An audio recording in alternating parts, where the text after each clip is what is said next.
WhatsApp status ഒന്നാകെ മാറിയതായിട്ട് കാണുന്നുണ്ട്. എല്ലാവർക്കും ഈ അപ്ഡേഷൻ കിട്ടിയിട്ടില്ല. ഒന്ന് പ്ലേ സ്റ്റോറിൽ പോയിട്ട് ഒന്ന് അപ്ഡേറ്റ് ചെയ്ത് കഴിഞ്ഞാൽ ഈ ഒരു സെറ്റപ്പിലേക്ക് മാറും. ഇതിൻ്റെ ഗുണം എന്താണെന്ന് വെച്ചാൽ നമ്മുടെ സ്റ്റാറ്റസ് അത് രീതിക്ക് ഏത് വലുപ്പത്തിലാണോ ഉള്ളത് ആ രീതിക്ക് തന്നെ നമുക്ക് കാണിച്ചു തരും. ബാക്കിയുള്ളവരുടെ റിലേറ്റീവ്, ഫ്രണ്ട്സ്, ബന്ധപ്പെട്ടവരുടെയൊക്കെ ഈ രൂപത്തിലാണ് ഉണ്ടാകുക.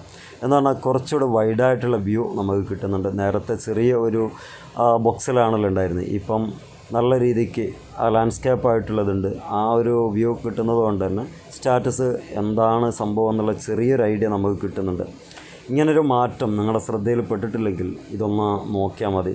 തിരക്കില്ലാത്തൊരു മാറ്റമാണ് കാണുന്നത്. ഒരുപാട് സ്റ്റാറ്റസ് വന്നു കിടക്കുന്നുണ്ട്, നോക്കിയിട്ടില്ല.